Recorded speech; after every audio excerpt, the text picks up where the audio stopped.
We go on to other news. A reputed member of the Spanish Town-based One Order gang, who has been on the run for over a year, was captured at an apartment complex in St. Andrew.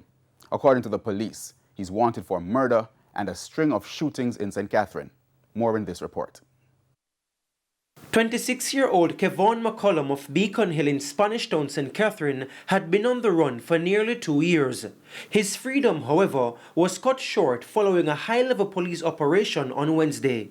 He is a reputed member of the Black Man faction of the One Order gang. Now, it was our intention to take him in, to apprehend him and place him before the court. I believe that operation was successful. We were able to do so with a great deal of precision.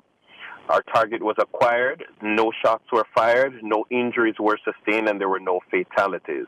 Mr. McCollum landed himself on the country's most wanted list following a series of shootings in St. Catherine. He was wanted in connection with a shooting incident in February of this year, also in Spanish Town. So he was someone who was on the police's radar. He was somebody that our intelligence or capabilities were building on, and we were successful in identifying where he was and to be able to extract him and apprehend him.